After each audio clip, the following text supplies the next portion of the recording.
notre public. Il a toute l'énergie qu'il faut pour assister à cette émission, La Réunion. Un appel est lancé à toutes les écoles, à toutes les universités, à tous les groupements, à toutes les associations qui voudraient venir nous rejoindre à La Réunion. Vous avez la possibilité de le faire en appelant le numéro là, que nous partageons souvent sur les pages Facebook de Live et sur nos pages perso. Appelez-nous et puis venez participer à cette émission comme les étudiants de IFM. C'est comme vous avez dit là. Merci à vous tous d'être là ce soir, de nous regarder depuis chez vous. Vous connaissez le programme de La Réunion. Okay, du lundi au jeudi à partir de 20h30. J'espère que tu vois, non, je vais me mettre un peu comme d'habitude. Public!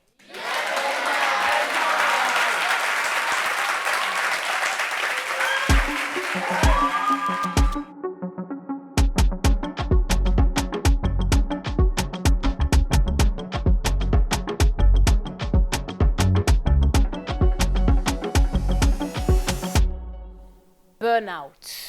La pression du travail m'a fait craquer. Ça dit, je suis fatiguée. Moi, la braise, je me lève et matin, je suis fatiguée. Eric me fatigue. Vous applaudissez trop fort. À la région, on crie trop dans mes oreilles. Braise, place-toi comme ça. Je n'en peux plus. Et puis, je décide de craquer. Je décide de laisser mon salaire et partir à l'aventure. Je ne peux pas. Je ne peux pas faire ça. Mais il y en a qui font. Non, qui font. Il y en a qui font. Comment ça se passe? À quel point on est fatigué au point de se dire, écoute, c'est bon, je n'en peux plus. C'est quel degré de fatigue, de colère? Comment ça se passe? Quelles sont les conséquences déjà de craquer? Parce que quand on craque, est-ce qu'on part? Ou on craque? On est serré, donc on reste. Bon, c'est quoi? C'est un cocktail de questions comme ça, même je ne comprends pas. Mais pour avoir la réponse à toutes ces questions-là, Théa vous a dit quoi?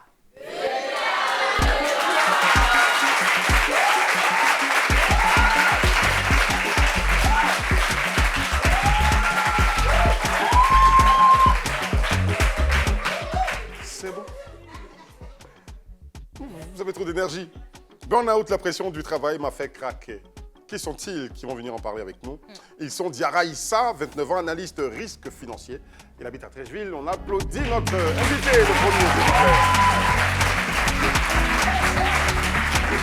Diarra Issa. Le mec, il veut nous dire qu'il vient du travail direct. C'est ça. Donc, il est venu à son sac. Je viens du bara. Welcome. Quand je rentre, je n'ai pas de sac. Ça y est, les plumes, je rentre. Notre deuxième invitée, elle est hôtelière. Elle a 35 ans. On applaudit pour Doumbia Fanta.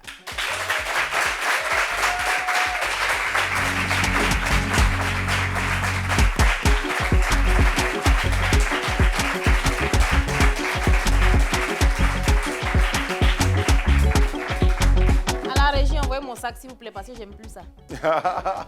Tout le monde vient à son sac aujourd'hui. Voilà. C'est là qu'elle s'assoit, d'accord. C'est là? C'est là? Bon, juste après moi, alors. C'est très bien. D'accord. Super. Bonsoir. Bienvenue. On parle de burn-out, de la pression du travail qui pousse à craquer. C'est psychologique. Hein. On a forcément besoin de quelqu'un doué donc, dans les conseils en la matière pour parler avec nous et parler avec nos invités. C'est bien donc la conseillère psychologue, directrice, fondatrice du cabinet Learn and Shine que nous recevons. C'est Madame Diane Gakuba, que vous applaudissez maintenant, s'il vous plaît.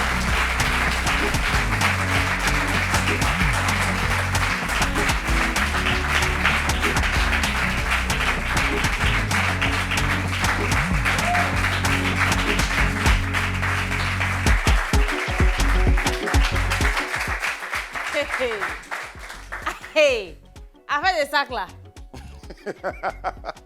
D'accord. Tu peux pas envoyer ton sac ici. Non, ils vont m'envoyer mon sac à la régie. Mais comment on se retrouve? Trop, c'est trop. Très heureux. Très heureux de vous trouver. Bonsoir. Je l'avais déjà reçu sur mon plateau de radio, oui, sur Live Radio. Live Radio. Voilà, c'est excellente dans son domaine. On est content de l'avoir ici.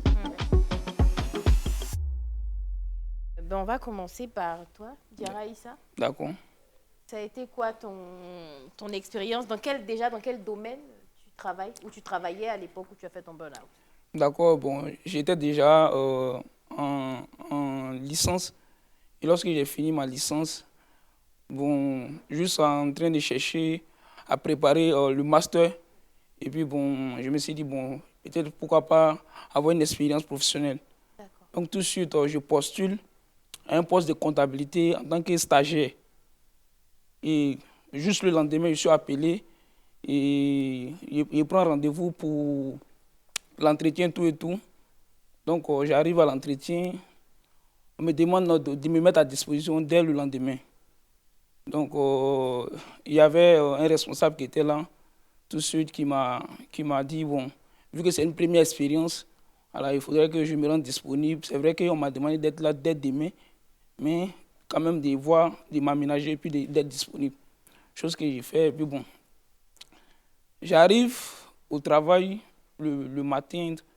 D'abord, on doit être présent à partir de 6 heures. Ça, c'est d'abord la première chose qui me fait bizarre. À partir de 6 heures du matin? 6 heures du matin. D'accord. Que les stagiaires ou tout le monde, tout le personnel? Bon, c'est-à-dire à partir de 6 heures, c'est pour être présent à l'entreprise. D'accord. Jusqu'à voilà. Quelle heure? Jusqu'à... le travail commence à 7h30. D'accord. Mais 6 heures, 5 heures. Mais pourquoi 6 heures?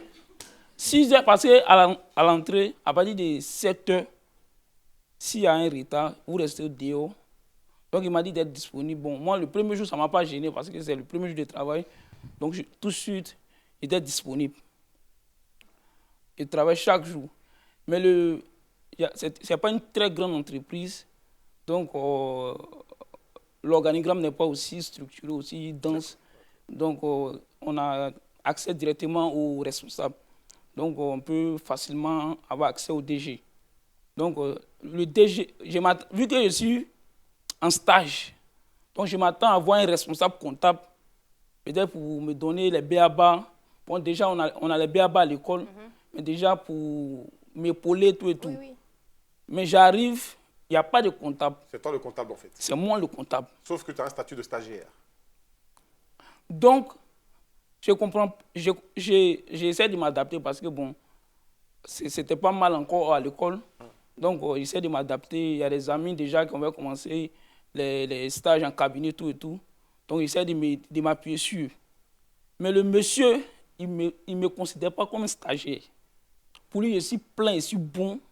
Il n'y a pas de débat. D'accord. Donc, moi, je ne comprends pas. Mais ma première fois de remplir les chèques, il ne me montre rien. Il me dit de remplir un chèque. Bon, lui, il a conscience que tu es en licence et tout ça, tu viens à peine de... Il a présenté son CV. Bien sûr. Vu que, bon, quand j'ai commencé déjà même, c'était avec le directeur général que j'ai fait l'entretien. Ah. Donc, déjà, il m'a testé. Parce qu'il faut dire, la directrice, bon, le directeur général, il y a son épouse qui est aussi comptable.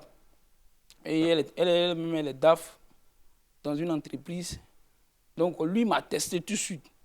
Donc, avec les numéros de compte, les trucs de ces gens, les BABA de la comptabilité. Donc, c'était bon. Donc, c'est pourquoi il a validé. Donc, le même soir, c'est le lendemain où j'ai repris le travail, et il y a son épouse qui est venue. Elle m'a dit carrément, bon, il faut qu'on puisse voir si tu as le niveau. D'accord. Donc, tout de suite, ce que j'ai pu faire dans la journée, j'ai l'état, et puis bon, elle essaie d'expliquer, elle voit que non. C'est-à-dire, au niveau de la littérature, ça va, bon, théoriquement, ça va. D'accord. Voilà, théoriquement, ça va. Donc, elle essaie de dire que ça va aller vite. Donc, elle rassure son mari que c'est déjà bon. D'accord. Moi, j'entends ça au fait. Ok. Voilà, que c'est déjà bon, on va aller doucement. Mais, la pression du gars, tu ne peux pas t'imaginer. Matin, tu viens, chaque jour que Dieu fait, tu dois venir à l'heure. Ça, c'est un stage pré-emploi? C'est juste un stage? Bon. C'était rémunéré? Oui, oui. D'accord. Tout de suite, son fils vient aussi. Donc, lui veut se former maintenant sur moi. Parce que sa maman a dit que c'était bon. Lui, il est à l'école encore. Donc, il vient. Je ne sais pas s'ils sont en train de l'apprêter pour prendre le poste de comptable. Mais lui veut se former maintenant sur moi. Donc, lui, il vient, il me demande rapprochement bancaire, comment on fait. Bon, moi, dans la pratique, je n'ai pas encore vu. Mais à l'école, c'est qu'on dit, j'essaie de l'expliquer. Il voit que c'est intéressant. Le gars prend un cahier, il vient s'asseoir. Oh. Alors, tu deviens professeur en même temps. Le gars prend un cahier, il vient s'asseoir. Donc, moi, je ne comprends rien. En même temps, on me demande de faire les recouvrements au niveau des clients qui doivent tout et tout. On me demande d'enregistrer. Ça, c'est normal. Mais vu qu'il n'y a pas de mentor pour m'épauler, c'est vraiment difficile. Ouais, D'accord. Un jour, le comble même, c'est que un jour, il y avait la paye des salariés était un peu en retard. D'accord. Le gars, c'est une entreprise spécialisée dans le transport. Donc le gars, les poussiers, les pères de famille, les responsables qui sont là, le gars dit que si vous n'êtes pas payé, c'est grâce à ce monsieur-là. Mais il est mauvais. Les regards même des pères de famille, là, moi-même j'ai eu peur déjà. Mais pourquoi il a fait ça? Il ne sait pas. Non, il est méchant. Comment ça, c'est de ta faute? Non, Bizarrement, je qu'il y avait n'ai des jamais tâches? vu en ce monsieur quelqu'un de méchant. D'accord. Non, Il a mais plaisanté. ça, par contre, Il ne sait pas, il n'a pas vu, il n'a jamais... Parce que quelque part, j'essaie de trouver une explication dans tout ce qu'il faisait. Ça livrait à la vindicte populaire. Donc, quelque part, quand je suis sorti déjà, les poussiers m'ont dit, toi petit comptable, là, tu vas comprendre. Et C'est à cause de toi, les salaires ne sont pas passés. Pourtant, le salaire passe bien. Bon, les paiements se font régulièrement. Mais, bon, ça c'est... Moi, je voyais, au fait. Et puis, je suis quelqu'un, j'ai demandé beaucoup à mes amis. C'est vrai que je peux dire que non. Ce qu'ils me demandaient, c'était beaucoup trop. Mais ce n'était pas impossible pour moi. Mais vu que j'étais nouveau, j'avais besoin de quelqu'un pour dire ce qui tu en d'un maître de stage ou de quelqu'un qui a beaucoup plus d'expérience dans l'entreprise pour te guider un peu, te montrer certaines écritures au niveau des tâches et tout ça. Mais bon, c'était pas le cas. Et tu avais cette pression. Jusqu'à où elle t'a poussé ou qu'est-ce qu'elle t'a poussé à faire cette pression? On va en parler dans pas longtemps. Ok, on va te laisser respirer un peu, revenir de tes émotions. Tu y es toujours? Non, tu as fui. On va revenir à toi. Fanta. Oui.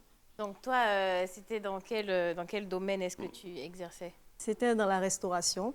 Donc, on m'a appelé pour... Ah non, mais c'est marqué que tu es dans la restauration, tu es hôtelière. Oui, oui. À ce moment-là, tu n'étais pas à ton propre compte, on va dire ça. Non, je n'étais pas à mon propre compte en ce moment. J'étais à mon propre compte, mais j'avais mis un stand-by pour pouvoir aller travailler. Voilà. Donc, c'est ainsi qu'on m'a appelé, on m'a dit, bon, on vous appelle parce que vous avez de l'expérience. Donc, on a besoin de vous pour le lendemain même. J'étais tellement fatiguée, j'ai dit au chef, j'ai dit vraiment, je ne pourrais pas. Il dit, non, on a tellement besoin de vous.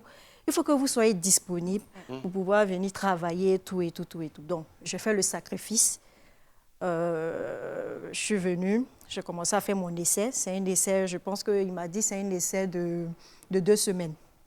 Donc, j'ai fait les 2 semaines, j'ai fait une semaine sans repos.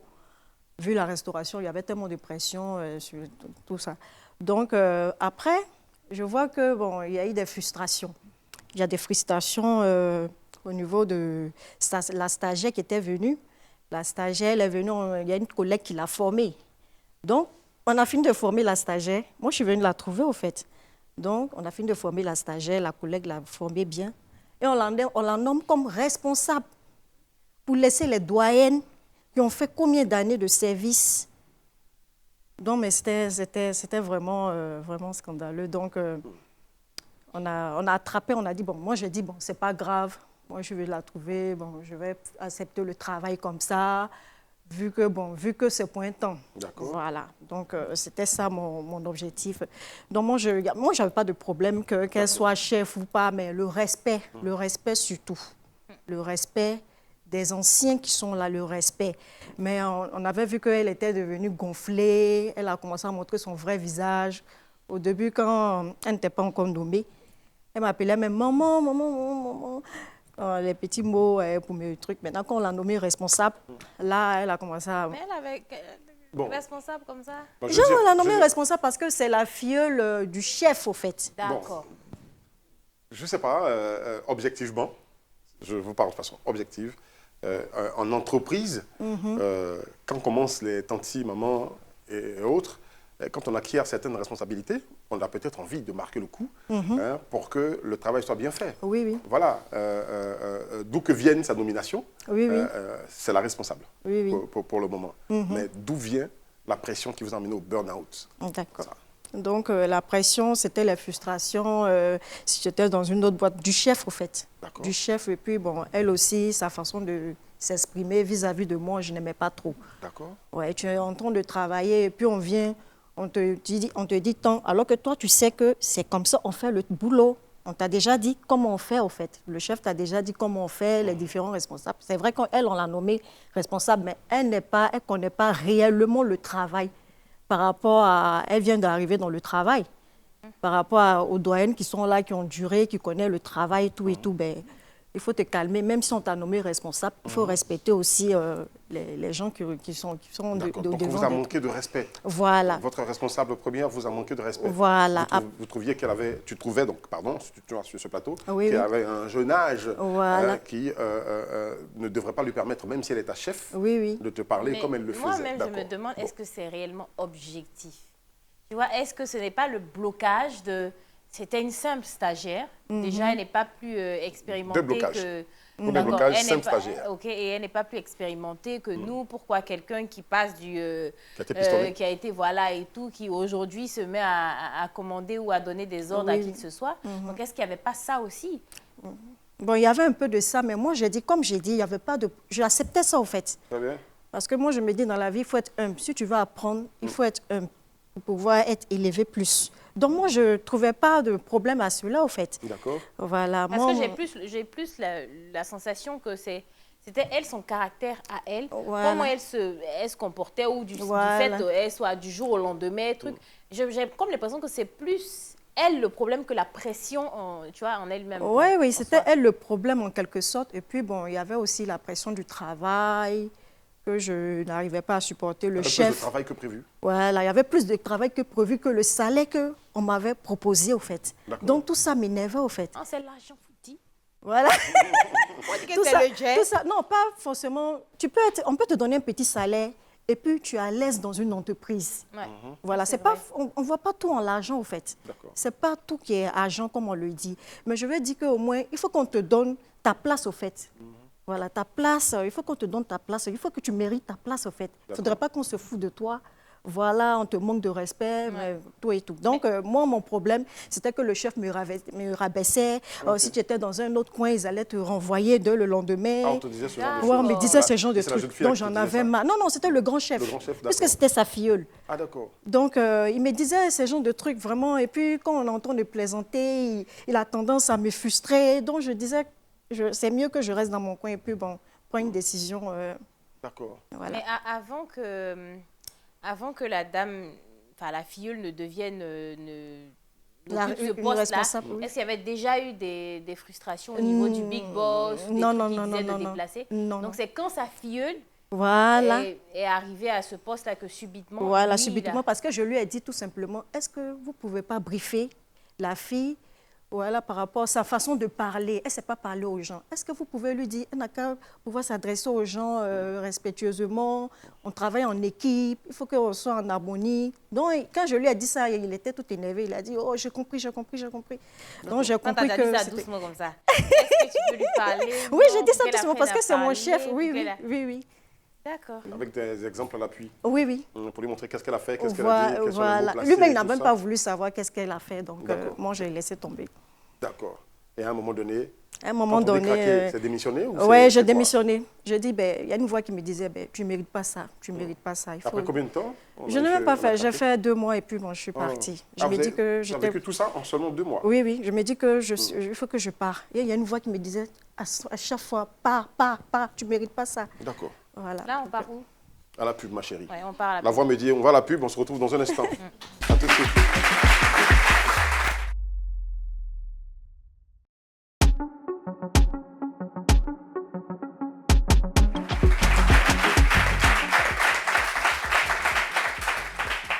La pression du travail m'a fait craquer. Ça fait craquer. T'as déjà craqué? Non. Jamais. Tu sais, le métier qu'on fait, c'est la passion qui nous amène à ce métier. Donc, mais après, je pense que même Fanta aussi, c'est la passion. Mais après, peut-être qu'on a eu la chance d'être toujours bien traité. Mais en même temps, j'étais sous d'autres cieux en matière de télé, où j'ai rencontré Un patron là-bas, là. Bon, Il pourrait faire craquer aussi. Mais il en a fait craquer plus d'un. Et toi, tu n'as pas craqué? Est-ce que je vais appeler ça craquer? Oui, quand même. Je peux dire que oui, j'ai craqué au point où... -1, je le boxais. Mais bon... oui. Oui, à ce point. Ah, toi, tu craques pas petit, hein? Moi, non, mais le mec, il te rabaisse jusqu'à l'insulte ton papa. Mais oui, le mec, il est comme ça. Il existe encore hein, avec son média. Mais encore eux qui sont en vie. On va quand même pas souhaiter. Non, je n'ai pas souhaité qu'il meure. Ouais. Il existe à ce niveau encore avec son média. Mais bon, il y a beaucoup qui ont quitté là-bas et puis qui sont ici. Ils vont témoigner. D'accord, ok. Salut, journaliste. Ok, d'accord. J'entends la régie comme moi. Donc, tu sais de quoi tu parles. Mais on n'a pas entendu notre conseillère, psychologue. Déjà, on n'a pas posé la question aussi. Donc, après les histoires des deux personnes, enfin, de Fanta et de notre ami, il faut dire son nom. D'accord, de Fanta et de Diarra Issa. Voilà. Pardon, mon frère. De Fanta et de Diarra Issa. de Diarra Issa, c'est quoi ton avis sur le sujet? D'abord, merci de m'avoir invité.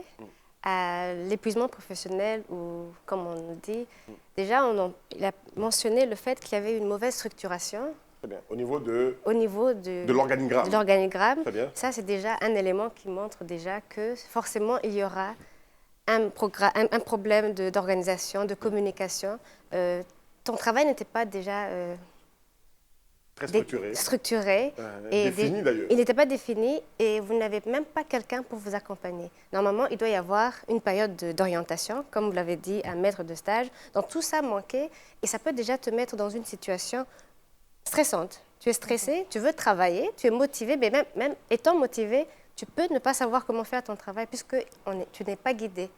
Et dans votre cas, vous étiez un peu frustré du fait qu'il y avait une stagiaire et du jour au lendemain, elle devient, je crois qu'elle prend la relève, mais vous avez dit que vous étiez un peu confortable avec cette idée parce que vous voulez travailler. Je me dis que chacun a on a besoin de payer l'électricité, son loyer. Ouais, donc, des fois, on accepte, pas parce qu'on le veut, mais pour gagner du temps.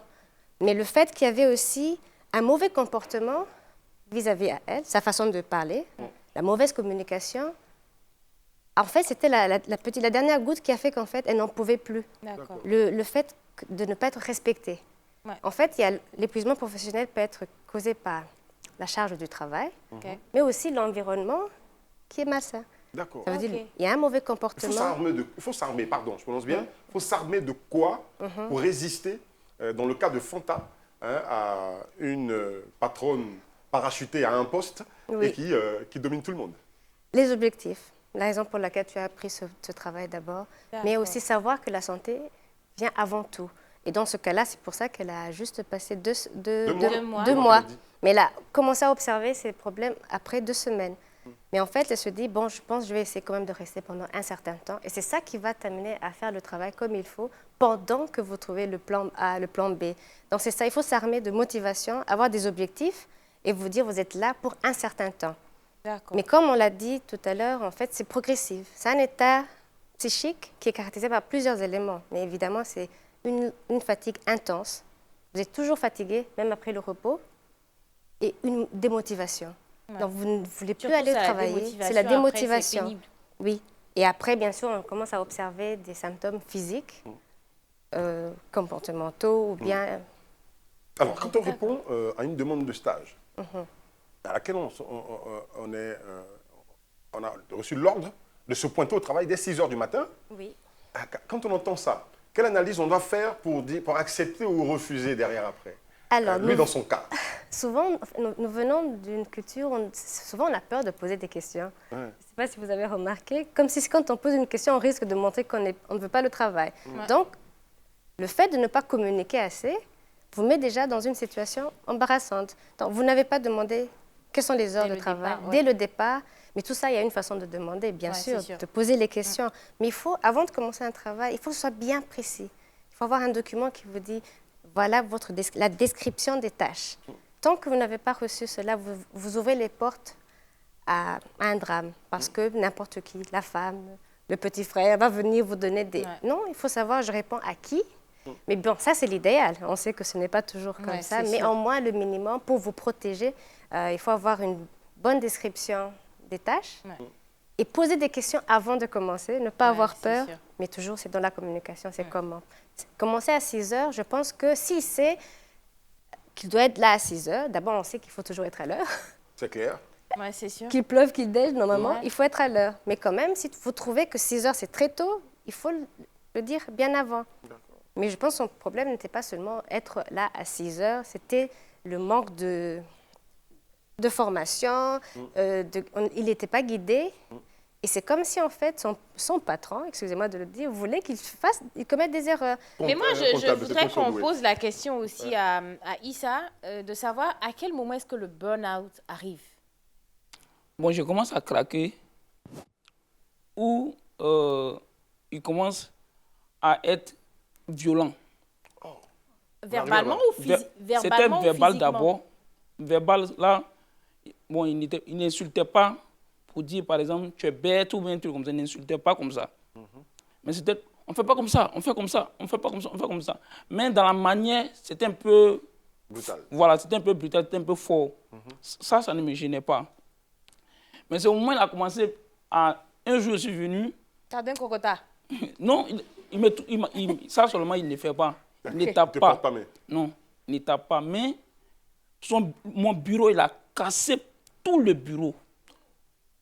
Oh, il venait de monter même le bureau. Mais pourquoi? Qu'est-ce qui s'est passé? À chaque fois, il disait, il y a certains employés qui disaient, je ne connais pas encore le patron. Mais moi, je n'arrivais pas à le pousser à bout. Donc, un jour même, il est arrivé que lui-même m'a dit, tu ne me connais pas encore. Donc, mais, moi, j'essaie de l'éviter. J'essaie de l'éviter à chaque fois. Et ce jour-là, il est venu, il m'a... Pour rien, je ne sais pas, j'ai oublié, mais tellement c'était un truc simple. Il a dit, mais pourquoi tu n'as pas fait? Et non, j'attendais que le coursier me fasse un retour. Parce que souvent, les coursiers, quand on paye les chèques, on envoie les coursiers de l'entreprise même pour aller déposer à la banque. D'accord. Voilà, donc souvent, le coursier vous fait un retour avant que vous n'enregistrez l'opération. Parce qu'il doit vous envoyer le bordereau, tout et tout. Donc, j'attendais le bordereau. Donc, il a fait cas de ça. Il dit, comment c'est possible?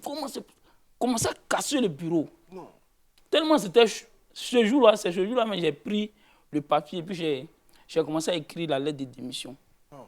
Quand il a cassé le bureau? Oui. Vu que le stage même ne m'engage pas, du jour au lendemain, il peut... Franchement, voilà. Pour un stage, je veux dire... Mais j'ai pris le stylo, j'ai commencé à écrire. Il y avait le responsable marketing qui était là, qui m'a dit, qu'est-ce que tu es en train de faire? Il dit, non, mais ce n'est pas la peine. Il dit, non, c'est rien. Lui, il allait s'excuser. Et puis, il y avait un responsable d'opération qui est parti. Celui-ci était chargé les matins, les coursiers, de les enregistrer, tout et tout. J'étais comptable. Ce dernier a démissionné. Bon, il n'a pas démissionné, il a eu... Bon, c'est démission quand même. Il a pris ce dernier, c'est-à-dire, pendant que le poste était vacant, il m'a placé là. J'étais comptable. Le chef de l'opération qui est parti... Comptable, chef d'opération. Donc, j'ai commencé à relâcher. C'était combien la prime de stage? Tu n'étais plus là-bas, tu peux nous dire? C'était 50 000. Donc, tu étais comptable. Voilà. Et puis, tu as eu ton deuxième poste. Voilà. 50 000 francs. 50 000. Maintenant, quand il a su que je partais, quand il a su que, bon, j'ai commencé à relâcher, il a commencé à être doux. C'était pas le salaire même. Moi, puisque j'avais un objectif, c'était juste avoir une expérience professionnelle. Tu n'étais pas loin de ton travail? Non, je n'étais pas trop loin. À 300, je pouvais être là. À 300 francs? Voilà, 300 francs, je pouvais être là au bureau. Donc, sa femme-là, donc il a commencé à être calme. Il m'a donné même une forte somme un jour pour payer même les employés. Ah, les gars que tu payes, là, tu payes voilà. Plus fort que toi, mais tu payes quand même. Yako. Les gars ne pouvaient pas s'imaginer que peut-être j'ai touché un peu bas que quoi. Un jour, ils ont étranglé un coursier là-bas. Hey. Je ne sais pas, le coursier, à chaque fois, il y avait démission. À chaque fois, il y avait démission. Attends, Seigneur, il a serré le cou du coursier. C'est pas lui-même, il tape. C'est quelqu'un, sa femme est française, donc il connaît droit. Mais il tape pas. Ah, d'accord. Mais qui a étranglé le coursier? il y a des vigiles. Il a des gars qui agissent pour lui. Il dit non, cet homme, je ne le veux pas dans mon entreprise. Étranglez-le. Étranglez-le. Il ne dit pas étrangler, mais le gars, ce jour-là aussi, le gars même il a cherché son problème. Le gars a cherché son problème parce que le gars est venu l'insulter aussi. C'était pas trop joli aussi. D'accord. Donc les vigiles aussi qui voulaient se faire voir là. Ils ont attrapé le gars. Le gars ne veut pas sortir dans l'entreprise. Étrangler le gars. Ce jour-là, moi, j'ai eu peur. Je me suis dit que si le gars reste là, et puis nous, on n'a pas fait quelque chose, personne ne pourrait parler. Parce que les vigiles se sont mis sur le gars. Personne n'a pu bouger. Mais si tu bouges, peut-être il va te dire, toi-même, il faut partir. Madame Gakouba, quel comportement on a? Il avait peur d'être étranglé. Il avait peur d'être étranglé. Quel comportement faut-il avoir face à ce genre de patron? Il faut connaître ses droits et connaître ses limites et mettre toujours la santé mentale et physique avant tout. Il faut essayer déjà de penser à toi, à ta santé mentale, à ta santé physique, parce que si déjà dans ton milieu de travail, tu trouves que tu n'es pas en sécurité, je pense que c'est la première chose à faire. Il faut penser à démissionner ou bien à quitter, parce que si vous restez, parce que là, vous avez affaire à quelqu'un qui n'est pas stable. C'est clair que cette personne... Et qui est manipulateur. Bien sûr, parce qu'il n'est pas stable en fait lui-même. Le bureau, est-ce que pour toi, c'est le moment de partir, c'est dit à sa place, qu'est-ce que tu aurais fait? Qui vient, qui dans la colère, je ne peux pas parler à sa place parce que je ne sais pas exactement ce qui s'est passé, mais je pense qu'au moment où tu trouves que tu es en danger, il faut quitter. Parce que c'est votre santé, c'est votre famille, il y a beaucoup de personnes qui s'attendent de ça. Mais son patron avait un comportement qui montre des signes que cette personne n'est pas stable. C'est vrai, on peut rigoler, on pense que c'est... Mais il y a des gens qui vivent ce genre de situation au milieu de travail. Donc, si votre sécurité n'est pas là, il faut partir. Mais toujours dans la communication. Parce qu'après, vous aussi, comme on l'a dit, c'est progressif. Un stress chronique peut créer d'autres maladies aussi. Mais aussi, ça peut vous pousser aussi à devenir violent. Et des fois, il y a des gens qui se battent au milieu de travail, on leur demande, mais tu sais très bien qu'on ne peut pas se battre au travail. Ils disent oui, mais pourquoi tu l'as fait? Parce que je ne l'ai pas vu venir. Parce que c'était devenu chronique jusqu'au moment où vous n'en pouvez plus. Il y en a qui tapent la tête contre le mur, il y en a qui tapent le téléphone contre le mur. Et tout ça, ça n'arrive pas un jour. D'accord. C'est l'accumulation. C'est une accumulation de frustration. De beaucoup de choses. De beaucoup de choses, mais parce qu'on a des charges, on a des familles, souvent on attend. Les obligations font que... Exactement. D'accord. Écoute, on a une obligation, celle de lancer la pub et on revient tout à l'heure.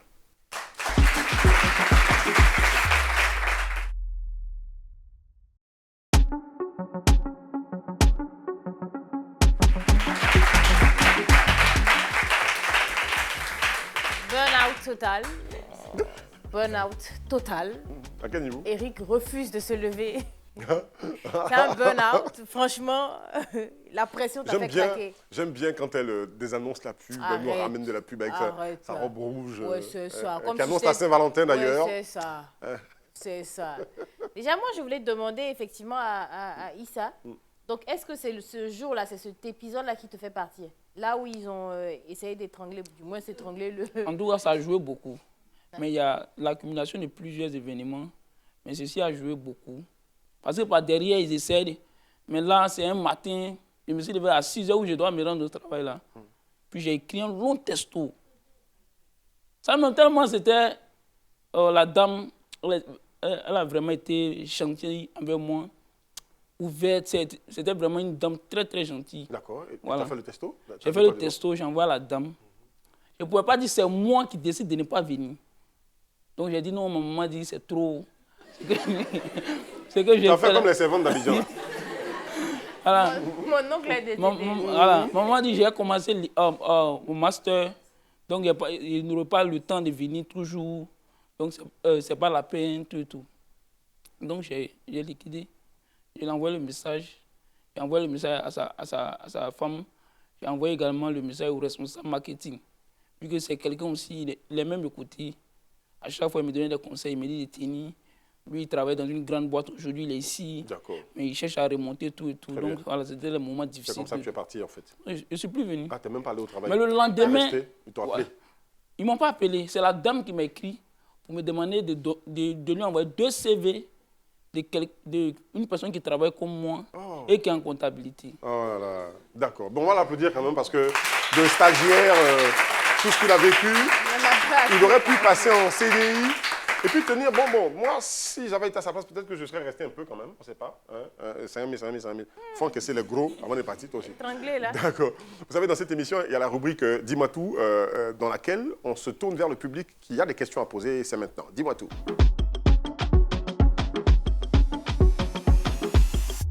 Mesdames et messieurs, bonsoir. Bonsoir. Moi, je me nomme Samassi Désiré Junior. Ok. Et moi, pour moi, en tant que tel, ce n'est pas une question que je veux poser, mais c'est une expérience. Un peu plus fort. Ce n'est pas une question que je veux poser, mais c'est une expérience. D'accord. Bon, je travaille avec des étrangers. Bon, c'était juste pour les vacances, hein. Mais j'ai vraiment craqué parce que c'était quand même ouf. Donc, j'étais avec eux. Bon, on travaillait, je venais, j'ai vu que le travail était bon. Le salaire quand même était quand même abordable. Donc, je venais. Mais le problème de mon patron, c'est que tous ceux qui sont courts, il les tape.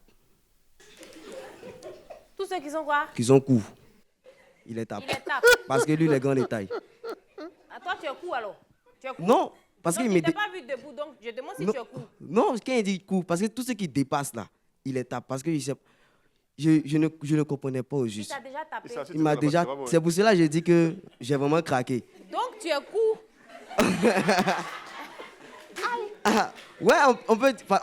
bon, il... On dit ça, c'est pas on peut dire ça. Aïe! Dis tous ceux qui sont courts que lui. Tu es court. Alors. Donc, c'était comme ça. Je venais toujours au travail à l'heure, toujours je venais.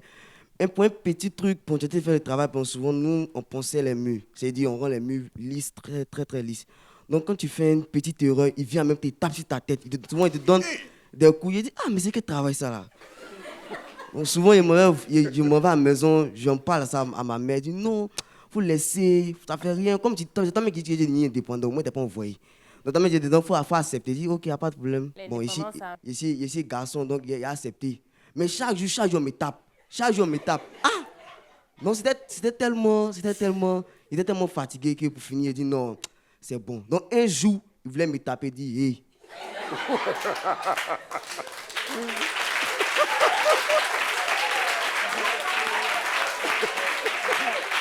C'est bon. Et ça a été la dernière fois? Non, là, c'était la dernière. C'est le jour là, mec, qui est parti. Il voulait me taper, il dit, hey, moi ici, ivoirien, toi, tu es étranger, n'est pas même chose. Si tu m'as tapé, non, on va se laisser en même temps. Voilà, l'émission tire à sa fin. Il y a un début, il y a une fin. Heureusement, je vais dire comme ça. En tout cas, voilà la caméra. Tu aimerais qu'on commence par qui? On va commencer par Fanta, après Issa, et puis notre psychologue va conclure. Bon, j'aimerais dire à toutes ces personnes qui ont des pressions au travail, c'est difficile, mais prenez des décisions qui pourront vous faire vraiment du bien au niveau du mental comme de la santé. Vraiment, prenez des décisions aussi, même si c'est difficile, prenez des décisions pour être en avance. Et puis, bon, on se dit, ben, ça va aller, on reste positif. On peut gagner plus que ça, au fait. Donc, pour moi, je me dis que dans la vie, rien ne se fait par hasard, il n'y a pas de hasard. Donc, on avance positivement. Très bien. D'accord. On applaudit Fanta. Issa, à présent. Caméra juste en face. Bon, moi, mon mot de fin, c'est dire à tous les stagiaires, bon, toutes les personnes qui terminent l'école et puis bon, qui veulent entamer peut-être un stage, de vraiment faire attention à l'aptitude. Dès le premier jour de travail, observez, ou même le premier jour d'entretien, observez bien autour de vous, parce que ça peut être déterminant. Vous pouvez voir des signes aussi, pour ne pas tomber dans ce que je suis tombé là-dedans. Donc, c'est tout. D'accord. On applaudit pour lui. Diane Gakuba, notre... Bon, je dirais plutôt que j'ai deux messages. D'abord pour les chefs d'entreprise, parce qu'en tant que leader, ta responsabilité est de prendre soin de tes salariés. La santé mentale, la santé physique c'est tellement lié. Et qu'en fait, tout à l'heure, il a parlé de ce qu'elle. En fait, on peut être abusé physiquement, mais aussi émotionnellement. Donc, si vous êtes abusé émotionnellement, ça veut dire que vous allez peut-être faire souffrir les membres de la famille ou vos prochains collaborateurs. Donc, en tant que leader, c'est très important d'apprendre comment communiquer avec les salariés. Le respect d'abord, Et puis, communiquer. Parce qu'en fait, si vous êtes à la tête et que vous piétinez vos salariés, la productivité globale sera affectée. Et aussi, maintenant, un message pour les salariés. Il faut aussi savoir dire non. Il faut apprendre à communiquer. Il faut aussi savoir partir. Ouais. Lorsque déjà vous sentez que vous souffrez, votre famille souffre, il faut partir. Il ne faut pas attendre à ce que ce soit trop tard parce qu'on connaît des gens qui se sont suicidés parce qu'ils n'ont pas pu communiquer. Ils ont souffert sur leur lieu de travail. Donc, communiquer et voilà, et prendre soin de sa santé mentale et physique. C'est très important. Merci. Mme Diane Gakouba, je rappelle qu'elle est conseillère, psychologue, directrice, fondatrice du cabinet Learn and Shine, dans lequel vous faites rapidement. Alors, le cabinet a 2 volets. J'accompagne les individus qui veulent trouver des solutions, que ce soit au niveau personnel ou familial, ou des couples qui se préparent pour leur mariage. Mais aussi, je propose des formations dans les entreprises, justement pour parler de cette thématique sur la gestion du stress, le comportement, le leadership, l'art de communiquer, pour justement aider les gens. Comme la psychologie est encore un peu tabou dans nos sociétés, je rencontre les gens sur le lieu de travail et je les sensibilise à travers des formations, mais en parlant à tout le monde, sans pointer du doigt. Très bien. Merci, Mme Diane Gakouba. Et c'est là qu'on va s'arrêter aujourd'hui, ma chérie. Oui, parce qu'elle a dit qu'il faut savoir quand partir. Oui. Et je pense mais là, on ne part pas pour ne pas revenir. Non, on va revenir. Nous, on va revenir parce que c'est un CDI. Oui, tout va bien quand même. On n'a pas d'autre choix. Et puis, on aime ici les Oui, on n'a pas d'autre choix que de revenir, mais il est temps de partir. Oui. C'était la réunion. Merci, c'est fini pour aujourd'hui.